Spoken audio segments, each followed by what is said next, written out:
Welcome to BPSC maker. दोस्तों आज है 19 फरवरी 2022 और आज के इस वीडियो में 18 और 19 फरवरी 2022 से संबंधित बिहार करंट अफेयर्स और साथ ही राष्ट्रीय और अंतर्राष्ट्रीय घटनाओं से करंट अफेयर्स के जितने भी प्रश्न बनेंगे सभी प्रश्नों को विश्लेषण सहित मैं आपको इस वीडियो में बताऊंगा। ये बिहार में आयोजित होने वाले सभी प्रतियोगी परीक्षा के दृष्टिकोण से आपके लिए बहुत इंपॉर्टेंट है। चलते हैं आज के पहले प्रश्न पे, लेकिन उससे पहले जो पिछले वीडियो मैंने आपसे प्रश्न पूछा था उसे देख लेते हैं। तो पिछले वीडियो का हमारा प्रश्न था कि हाल ही में केंद्र सरकार द्वारा किस राज्य की मुख्यमंत्री शिक्षावृत्ति निवारण एवं पुनर्वास अभियान को अपनाया गया है। तो केंद्र सरकार द्वारा जो ये अभियान अपनाया गया, बेसिकली इस अभियान को नाम दिया गया स्माइल अभियान, और ये बेसिकली जो कह सकते हैं ये बिहार राज्य से संबंधित है। तो आपको ध्यान रखना ये ऑप्शन नंबर बी यहाँ पर इस प्रश्न का राइट आंसर होगा। सभी लोगों ने यहाँ पर लगभग सही उत्तर किया है। कोशिश कीजिए कि जो भी प्रश्न आप लोगों से वीडियो में पूछा जाता है आप लोग इसे कमेंट बॉक्स में लिखें और विस्तार पूर्वक लिखें। और बिहार के परीक्षाओं के लिए जो हमारा अभी बिहार स्पेशल एक पीडीएफ लॉन्च हुआ है, इस पीडीएफ का लिंक इस वीडियो के डिस्क्रिप्शन में, आप वहां पर जाकर के वर्ष 2021 के बिहार स्पेशल करंट अफेयर्स वार्षिकांक का पीडीएफ हिंदी में डाउनलोड कर सकते हैं। इसमें तकरीबन 1000 से अधिक प्रश्नों का संग्रह किया गया है जो कि आपके लिए बहुत ज़्यादा इंपॉर्टेंट होगा। सभी प्रश्नों का यहाँ पर समग्र विश्लेषण है। तो ऐसे में आपका बिहार करंट अफेयर्स तो मजबूत होगा ही साथ यहाँ पर जो विश्लेषण डाला गया है इसकी सहायता से आपका बिहार जीके वाला सेक्शन भी मजबूत होगा। तो ये भी ध्यान रखें। चलते हैं आज के इस वीडियो के पहले प्रश्न पे, लेकिन उससे पहले बता दूं कि जनवरी 2022 से संबंधित बिहार स्पेशल करंट अफेयर्स का एक वीडियो चैनल पर अपलोड हुआ है वनलाइनर फॉर्मेट में। आप इस वीडियो को जाकर चैनल पर देख सकते हैं और ये फरवरी का भी जल्द अपडेट होगा, तो आप लोग चैनल के साथ बने रह सकते हैं। चलते हैं आज के इस वीडियो के पहले प्रश्न पे। आज के इस वीडियो का हमारा पहला प्रश्न है कि हाल ही में तारापुर मुंगेर शहीद दिवस कब मनाया गया है। बिहार या फिर कह सकते हैं भारत में कई ऐसी तिथियां हैं जो कि शहीद दिवस के रूप में मनाया जाता है, इसीलिए यहाँ पे हमने इंडिकेट किया है कि हाल ही में तारापुर मुंगेर शहीद दिवस कब मनाया गया है। इस प्रश्न का हमारा राइट आंसर है ऑप्शन नंबर बी, अर्थात 15 फरवरी को प्रत्येक वर्ष ये कह सकते हैं शहीद दिवस मनाया जाता है। और यहाँ पर आपको ये ध्यान रखना तारापुर मुंगेर शहीद दिवस, इस प्रश्न की विस्तृत जानकारी हमने यहाँ पर साइड में लिखा है जो आप यहाँ पर समझ सकते हैं क्यों इस तिथि को शहीद दिवस के रूप में मनाया जाता है। आपको बता दूं कि तारापुर शहीद दिवस प्रत्येक वर्ष 15 फरवरी को मनाया जाता है, जिसमें कि 15 फरवरी 1932 को बिहार राज्य के मुंगेर के तारापुर झंडा सत्याग्रह के दौरान शहीद हुए सैनिकों को श्रद्धांजलि दी जाती है। 15 फरवरी 1932 को बिहार राज्य के मुंगेर जिले में तारापुर झंडा सत्याग्रह के दौरान जो सैनिक शहीद हुए थे उनको श्रद्धांजलि देने के लिए प्रत्येक वर्ष 15 फरवरी को यह दिवस मनाया जाता है।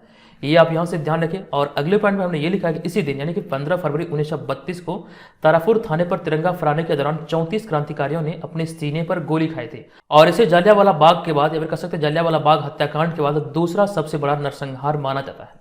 तो ये भी ध्यान रखें। अब यहाँ पे बात है जलियांवाला बाग हत्याकांड की, तो आपको ये ध्यान रखना 13 अप्रैल 1919 को अमृतसर पंजाब में ये घटना घटी थी जलियांवाला बाग।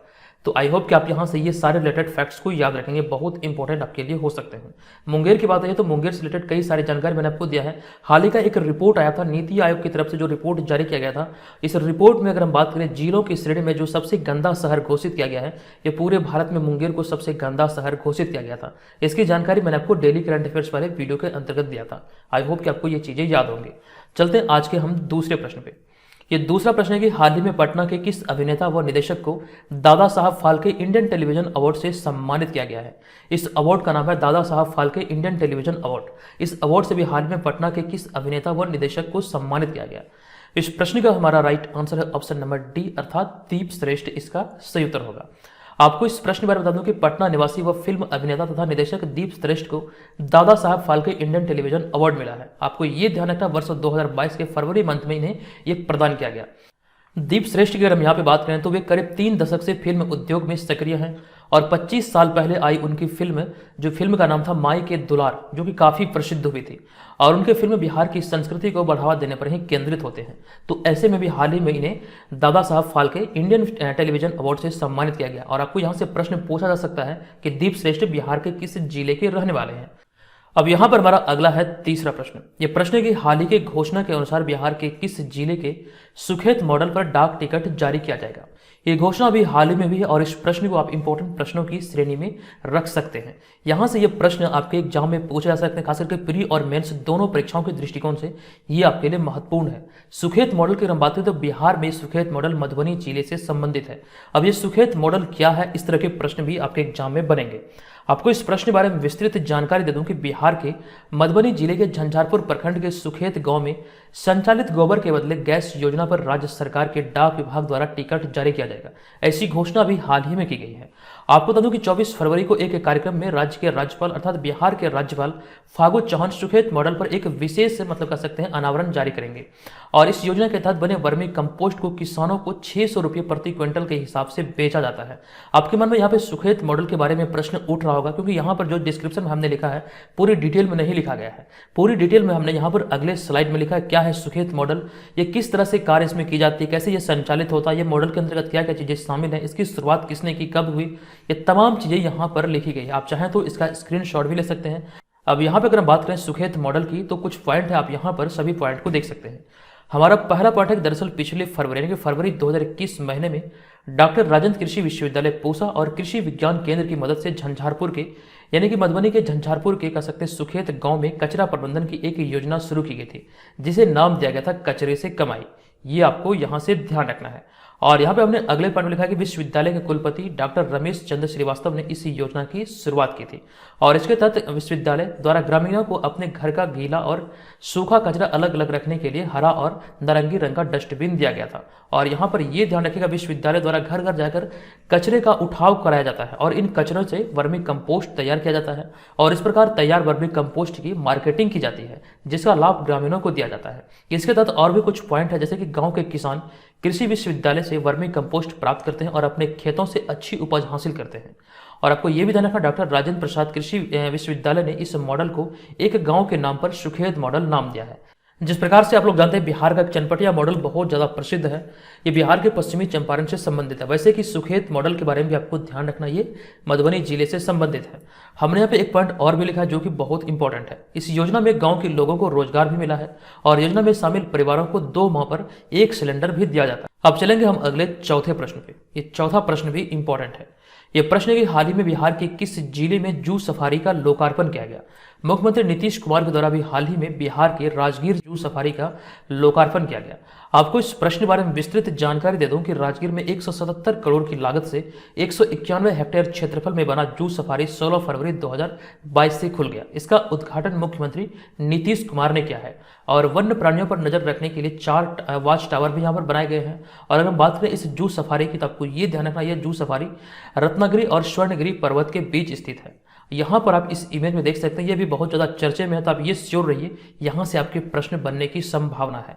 जू सफारी से ही रिलेटेड एक प्रश्न ऐसा भी है कि बिहार में अगर हम बात करें रोपवे की, तो बिहार में वर्तमान समय में कितने रोपवे हैं। जू सफारी हालांकि अलग चीज़ है, रोपवे अलग चीज़ है, लेकिन इसी तरह कैटेगरी में प्रश्नों को आप रख सकते हैं। अगर हम बात करें रोपवे की तो बिहार में 2 रोपवे है। पहला तो रोपवे है जो कि बिहार के राजगीर में, जो कि आपको ये ध्यान रखना, दूसरा का भी हाल ही में उद्घाटन हुआ बिहार के बांका जिले के मंदार में। तो ये यहाँ पे इस तरह की चीज़ों को आपको ध्यान रखना है। अब यहाँ पर हम चलेंगे अगले 5वें प्रश्न पे। यह 5वां प्रश्न है कि हाल ही में लखीसराय के किस चर्चित निदेशक को फिल्म मृदंग के लिए बेस्ट डायरेक्टर का अवार्ड मिला है। तो इस प्रश्न का हमारा राइट आंसर है ऑप्शन नंबर सी, यानी कि रितेश एस कुमार इस प्रश्न का राइट आंसर होगा। आपको इस प्रश्न पर बता दूं कि फिल्म निर्देशक रितेश एस कुमार को हिंदी फिल्म मृदंग के लिए इंडियन फिल्म फेस्टिवल में बेस्ट डायरेक्टर का अवार्ड दिया गया है, ये आपको ध्यान रखना है। और दिल्ली में आयोजित हुए इस इंडियन फिल्म फेस्टिवल में उन्हें यह अवार्ड दिया गया, ये आप यहाँ से ध्यान रखेंगे। अब बात है यहाँ पर रितेश एस कुमार की, तो आपको ये ध्यान रखना, ये बिहार के लखीसराय के रहने वाले हैं। अगला होगा 6ठा प्रश्न। ये प्रश्न है कि हाल ही में केंद्र सरकार द्वारा सेमीकंडक्टर तैयार करने के लिए पूरे भारत से 100 संस्थानों का चयन किया गया है और इसमें बिहार का कौन सा संस्थान शामिल है। मोस्ट इंपॉर्टेंट प्रश्नों की श्रेणी में इसको आप रख सकते हैं, क्योंकि अभी भारत सरकार सेमीकंडक्टर को लेकर बहुत ज़्यादा कह सकते हैं चीज़ों पर ध्यान दे रही है, बहुत ज़्यादा कह सकते हैं योजनाओं को तैयार कर रही है और इसी दिशा में कार्य किया जा रहा है कि पूरे भारत से 100 संस्थानों का चयन किया गया है इसके निर्माण के लिए, और इसमें से बिहार का कौन सा संस्थान शामिल है। इस तरह के प्रश्न बहुत इंपॉर्टेंट है।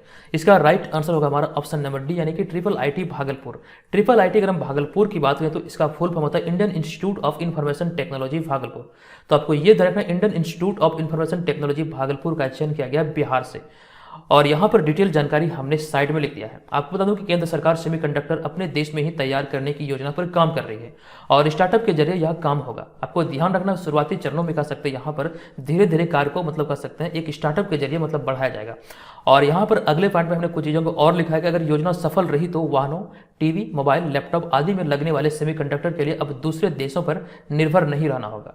ऐसी दिशा में कार्य किया जा रहा है और इसी को लेकर के अभी ये सारी घोषणाएं अभी भारत सरकार के द्वारा की जा रही है। और यहाँ पे देखिए हमने अगले पार्ट में लिखा कि भारत के 100 संस्थानों में बिहार के भागलपुर जिले के ट्रिपल आईटी अर्थात Indian institute of information technology Bhagalpur को भी शामिल किया गया है। तो बिहार से जो एकमात्र संस्थान है यह ट्रिपल आईटी भागलपुर। आपको ध्यान रखना ऑप्शन नंबर डी इस प्रश्न का राइट आंसर होगा।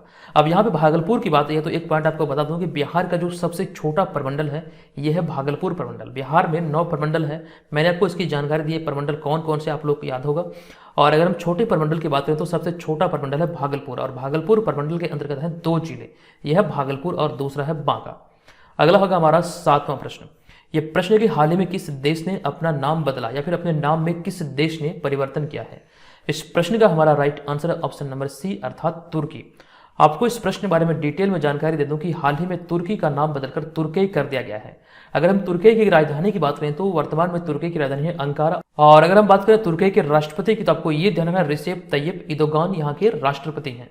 और अगर हम तुर्की के बारे में एक पॉइंट की बात करें तो ये बहुत ज़्यादा इंपॉर्टेंट आपके लिए हो सकता है कि तुर्की को यूरोप का मरीज कहा जाता है। हालांकि यहाँ से बहुत बड़ा एक लंबा चौड़ा स्टोरी है जो कि आप पढ़ सकते हैं, जान सकते हैं क्यों तुर्की को यूरोप का मरीज कहा जाता है। ये ध्यान रखिए, हालांकि यहाँ पर जो प्रश्न बनेंगे आपको ये ध्यान रखें तुर्की को ही यूरोप का मरीज कहा जाता है। अब यहाँ पे हमारा अगला पॉइंट है कि हाल ही में नीदरलैंड ने दुनिया में अपनी छवि को आसान बनाने के लिए हॉलैंड नाम को हटा दिया है। आपको ये ध्यान रखना हॉलैंड या फिर यहाँ पे कह सकते हैं नीदरलैंड, यहाँ का नागरिक को डच कहा जाता है। अभी हाल ही में नीदरलैंड सरकार ने हॉलैंड नाम को हटा दिया है, अपने देश का नाम नीदरलैंड रखा है। ये ध्यान रखिएगा, नीदरलैंड तो पहले से ही था लेकिन हॉलैंड नाम को हटा दिया गया है। और वहीं पे दूसरे पॉइंट में हमने ये लिखा है कि इससे पहले मैसिडोनिया ने ग्रीस के साथ एक राजनीतिक विवाद के बाद अपना नाम बदलकर उत्तरी मैसिडोनिया कर दिया था। और 1935 की अगर हम बात करें तो 1935 में ईरान ने अपना नाम फारस से बदल लिया था। यानी कि 1935 से पहले ईरान का नाम था फारस, उसके बाद से जो नाम बदला गया ये ईरान किया गया। तो इस तरह की भी चीज़ों को आपको यहाँ से ध्यान रखना है। चलते हैं अगले यहाँ पर हम 8वें प्रश्न पे। हमारा 8वां प्रश्न है कि हाल ही में जनवरी 2022 के लिए ICC player of the month में किस पुरुष एवं महिला खिलाड़ी को चुना गया है। मोस्ट इंपॉर्टेंट प्रश्नों की श्रेणी में आप इसे रखिए, बहुत इंपॉर्टेंट आपके लिए हो सकता है। इस प्रश्न का हमारा राइट आंसर है ऑप्शन नंबर बी, यानी कि कीगन पीटरसन और हीथर नाइट इस प्रश्न का राइट आंसर होगा। हाल ही में दक्षिण अफ्रीका के बल्लेबाज कीगन पीटरसन ने जनवरी 2022 का men's player of the month खिताब जीता है, जबकि वहीं पे विमेंस कैटेगरी की हम बात करें, women's player of the month का अवार्ड जो मिला है ये इंग्लैंड के कप्तान हीथर नाइट को दिया गया है। तो ये यहाँ से आप ध्यान रखेंगे। अब यहाँ पे देखिए हमने अगले पॉइंट में ऑप्शन नंबर डी में यहाँ पर हमने लिखा है ऋषभ पंत। ऋषभ पंत की अगर हम बात करेंगे तो 2021 का जनवरी माह का जो men's player of the month दिया गया था आईसीसी की तरफ से, ये ऋषभ पंत को दिया गया था। तो ये भी जानकारी ध्यान रखें। आईसीसी के बारे में तमाम चीजें ऑलरेडी मैं आपको कई बार बता चुका हूँ। आज यहाँ पे हम स्किप करते हैं, चलते हैं आज के 9वें प्रश्न पे। हमारा 9वां प्रश्न है कि हाल ही में भांग की खेती को खत्म करने के लिए किस राज्य के द्वारा ऑपरेशन परिवर्तन शुरू किया गया है। भांग की खेती को खत्म करने के लिए किस राज्य सरकार के द्वारा ऑपरेशन परिवर्तन शुरू किया गया है।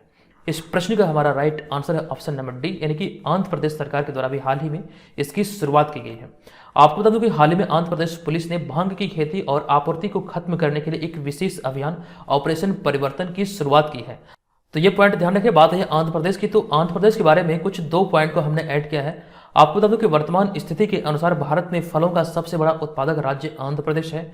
और अभी हाल ही में आंध्र प्रदेश में जगन्नाथ विद्या दिवेना योजना की शुरुआत की गई थी। आंध्र प्रदेश की राजधानी ईटानगर, ये तमाम चीजें यहाँ से आपको ध्यान रखना है। नहीं सॉरी, आंध्र प्रदेश की राजधानी ईटानगर नहीं बल्कि आंध्र प्रदेश की राजधानी हैदराबाद है, ये आपको ध्यान रखना। अरुणाचल प्रदेश की राजधानी है ईटानगर। अगला होगा 10वां प्रश्न। यह प्रश्न कि हाल ही में विश्व सतत विकास शिखर सम्मेलन की मेजबानी कौन सा देश ने किया है। इस प्रश्न का हमारा राइट आंसर है ऑप्शन नंबर बी, यानी कि भारत तथा अपने देश ने इस शिखर सम्मेलन की मेजबानी किया है। डिटेल में आपको इस प्रश्न के बारे में बता दूं कि हाल ही में भारत द्वारा विश्व सतत विकास शिखर सम्मेलन की मेजबानी की गई, जिसमें कि प्रधानमंत्री नरेंद्र मोदी द्वारा ऊर्जा एवं संसाधन संस्थान के विश्व सतत विकास शिखर सम्मेलन में उद्घाटन भाषण दिया गया। भारत के द्वारा भी हाल ही में इसकी मेजबानी किया गया। जो उद्घाटन भाषण था ये उद्घाटन समारोह में उद्घाटन भाषण प्रधानमंत्री नरेंद्र मोदी द्वारा दिया गया। और यहाँ पे हमारा अगला पॉइंट है, इस पॉइंट पे हमने इस वर्ष के शिखर सम्मेलन का थीम अर्थात विषय के बारे में लिखा है। इस वर्ष 2022 का जो इस कह सकते सम्मेलन का जो थीम था आपको ये ध्यान रखना है, टुवर्ड्स और रेजिलियंट प्लेनेट इंश्योरिंग और सस्टेनेबल एंड इक्विटेबल फ्यूचर। ये इस वर्ष का कह सकते हैं 2022 का ये थीम था।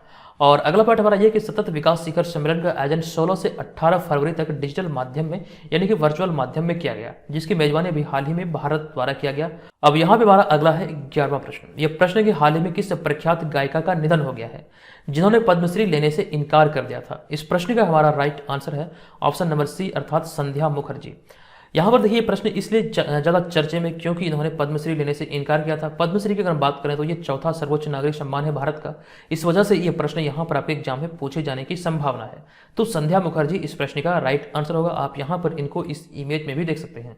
आपको बता दूं कि बंगाल की प्रख्यात गायिका संध्या मुखर्जी का हाल ही में निधन हो गया और वे 90 साल की थी। और सर्वश्रेष्ठ महिला पार्श्व गायिका के राष्ट्रीय फिल्म पुरस्कार से सम्मानित गायिका ने हाल ही में पद्मश्री पुरस्कार स्वीकारने से इनकार कर दिया था, जिस वजह से ये बहुत ज़्यादा चर्चे में रहे थे। लेकिन इससे पहले भी पश्चिम बंगाल के यहाँ पर बारे में एक पॉइंट हमने देखा, इससे पहले भी पश्चिम बंगाल के पूर्व मुख्यमंत्री बुद्धदेव भट्टाचार्य ने भी पद्म भूषण सम्मान स्वीकार नहीं करने का ऐलान किया था। तो ये भी आप यहाँ से नोट कर लीजिए अपनी कॉपी में। देखिए हालांकि सभी नोट जो है आपको बीपीएससी मेकर ऐप पर उपलब्ध है, आप वहाँ पर जाकर हमारे तमाम मटेरियल को प्राप्त कर सकते हैं। जितने भी हमारे नोट्स हैं जो कि करंट अफेयर्स का जो डेली नोट्स बनता है, वो तमाम चीज़ें ऑनलाइन टेस्ट वगैरह तमाम चीज़ें आपको बीपीएससी मेकर ऐप पर उपलब्ध है। आप जो भी बेहतर तरीके से तैयारी करना चाहते हैं तो एप्लीकेशन के थ्रू आप अपनी तैयारी को एकदम सुनियोजित तरीके से कर सकते हैं। इस चीज़ का ध्यान रखिएगा। डिटेल जानकारी में आपको क्या मतलब इस कोर्स के तहत आपको क्या क्या चीज़ें मिलेगी वो आपको इस वीडियो के अंत में दूंगा। लेकिन उससे पहले यहाँ पर चलते हैं आज के इस वीडियो के अगले 12वें प्रश्न पे। हमारा 12वां प्रश्न है कि हाल ही में गेमिंग ऐप A23 ने किसे अपना ब्रांड एम्बेसडर बनाया है। तो अभी हाल ही में गेमिंग ऐप A23 ने जो ब्रांड एम्बेसडर बनाया है, बॉलीवुड अभिनेता शाहरुख खान को बनाया है। ऑप्शन नंबर ए यहाँ पर इस प्रश्न का राइट आंसर होगा। आपको इस प्रश्न के बारे में बता दूं कि हाल ही में गेमिंग ऐप A23 ने शाहरुख खान को अपना ब्रांड एम्बेसडर बनाया है। अब यहाँ पे गेमिंग ऐप A23 की अगर हम बात करें तो इस बारे में आपको डिटेल जानकारी नहीं देने वाला हूँ। चलते यहाँ पर हम अगले पॉइंट पे। हमारा अगला पॉइंट है कि अमिताभ बच्चन को IDFC फर्स्ट बैंक का ब्रांड एम्बेसडर बनाया गया है। नेक्स्ट पॉइंट है KC5 ने राजकुमार राव को अपना पहला ब्रांड एम्बेसडर नियुक्त किया है। अब यहाँ पे देखिए मैं A23 गेम के बारे में इसलिए नहीं बता रहा हूँ, इसके पीछे कुछ वजह है जो कि यहाँ पर मैं आपको इस प्लेटफॉर्म पर इस बारे में डिटेल में नहीं बता सकता। चलते हैं अगले 13वें प्रश्न पे। हमारा 13वां प्रश्न है किस राज्य या फिर केंद्र शासित प्रदेश में सुपरसाइट मोबाइल लैब के द्वारा वायु प्रदूषण की स्थिति का पता लगाया जा सकेगा। ये घोषणा भी हाल ही में हुई है और इस प्रश्न का हमारा राइट आंसर होगा ऑप्शन नंबर सी अर्थात दिल्ली। इस प्रश्न के बारे में हमने बहुत सारी चीजें डिटेल में लिखा, आप यहाँ पर देख सकते हैं। ये आपके एग्जाम में आपके लिए बहुत ज्यादा इंपॉर्टेंट हो सकता है। आपको बता दूं कि राजधानी दिल्ली में बहुत जल्द सुपरसाइट एवं मोबाइल लैब द्वारा वायु प्रदूषण के स्रोत एवं स्थिति का पता लगाया जा सकेगा और इसके अलावा प्रदूषक तत्वों के गर्भ में क्या है, उनकी उत्पत्ति स्थल क्या है एवं इसे किस प्रकार खत्म किया जा सकता है, इस पर कार्य किया जाएगा। इसीलिए अभी हाल ही में मतलब कह सकते हैं ये कह सकते हैं मोबाइल लैब की शुरुआत की गई है। सुपरसाइट मोबाइल लैब की शुरुआत अभी हाल ही में दिल्ली में की गई है और यहाँ पे हमने इससे संबंधित और भी कई सारे पॉइंट लिखे हैं कि सुपरसाइट से अभिप्राय ऐसे कंट्रोल रूम से है जहाँ से वायु प्रदूषण के स्तर, उसके तत्व एवं उसके कार्यों की निगरानी होगी और लागत की दृष्टि से महंगी होने के कारण सुपरसाइट तो एक ही जगह पर होगी, परंतु इसके साथ कई मोबाइल लैब जुड़े रहेंगे जिसके माध्यम से जगह जगह पर कर सकते हैं इसका आकलन किया जा सकेगा। अब यहाँ पे देखिए दिल्ली की बात है और प्रदूषण की बात है, तो प्रदूषण से रिलेटेड ही हमने एक पॉइंट लिखा है कि दिल्ली में प्रदूषण स्तर को कम करने के लिए स्मॉग टावर का उद्घाटन हाल ही में किया गया था। तो ये भी यहाँ से ध्यान रखिए। अगला होगा 14वां नंबर प्रश्न। यह प्रश्न है कि हाल ही में किस प्रसिद्ध उद्योगपति को असम के सर्वोच्च पुरस्कार से नवाजा गया है। इस प्रश्न का हमारा right answer option number B अर्थात रतन टाटा। आपको बता दूं कि हाल ही में असम के मुख्यमंत्री हेमंत बिस्वा शर्मा ने 16 फरवरी 2022 को भारत के प्रसिद्ध उद्योगपति रतन टाटा को असम के सर्वोच्च नागरिक सम्मान असम वैभव से नवाजा है। आपको ध्यान रखना ऑप्शन नंबर बी यहाँ पर इस प्रश्न का राइट आंसर होगा। रतन टाटा साहब को आप यहाँ पर इस इमेज में भी देख सकते हैं। अब यहाँ पे हमने अगले पार्ट में लिखा है कि टाटा ट्रस्ट के चेयरमैन रतन टाटा को असम में कैंसर उपचार संबंधित सुविधाओं को बढ़ावा देने के लिए उनके योगदान के लिए यह पुरस्कार दिया गया है। हालांकि असम के राज्यपाल द्वारा इस कार्यक्रम में यानी कि इस वर्ष 18 अन्य प्रसिद्ध हस्तियों को असम सौरव व असम गौरव सम्मान प्रदान किया गया। तो ये भी जानकारी यहाँ से ध्यान रखेंगे। अब यहाँ पर हम जानते हैं आज के इस वीडियो के प्रश्न। तो आज के इस वीडियो का हमारा प्रश्न है कि हाल ही में आई एक रिपोर्ट के अनुसार बिहार में दलहन उत्पादन में कितना प्रतिशत की वृद्धि दर्ज की गई है। इसकी कंप्लीट जानकारी ऑलरेडी मैं आपको दे चुका हूं। बताइए इस प्रश्न का राइट आंसर क्या होगा। और जो लोग बिहार में आयोजित होने वाले किसी भी प्रतियोगी परीक्षा की तैयारी में लगे हैं तो बीपीएससी मेकर ऐप को जरूर डाउनलोड कीजिए। यहाँ पर जो आपको ऑनलाइन टेस्ट सीरीज मिलेगा, यहाँ पर आपको 50 प्रैक्टिस सेट का एक सीरीज है जो कि हिंदी भाषा में उपलब्ध है, ऑनलाइन माध्यम में आपको मिलेगा। साथ साथ आपको इसका PDF फाइल भी मिलेगा 67वें एग्जाम के लिए। यहाँ से अपनी तैयारी का सही तरीके से आकलन कर पाएंगे कि आगामी एग्जाम को देखते हुए आपकी तैयारी किस स्तर की है। यहाँ पर आपको टेस्ट सीरीज के अलावा बहुत सारे मटेरियल और भी मिलेंगे, जैसे करंट अफेयर्स हो गया, डेली बेसिस पे आपको अपडेट रखा जाएगा, बिहार जीके का नोट्स मिलेगा और भी कई सारे टॉपिक बेस्ड नोट है, टॉपिक बेस्ड मटेरियल है, वो तमाम चीज़ें यहाँ पर आपको मिल जाएंगे। तो जल्दी से एप्लीकेशन को डाउनलोड कीजिए और यहाँ पर हमारे जितने भी मटेरियल है सभी का आप लोग भरपूर लाभ उठाइए। तो दोस्तों आज के इस वीडियो में इतना ही, मिलेंगे नेक्स्ट वीडियो में। तब तक के लिए धन्यवाद। जय हिंद।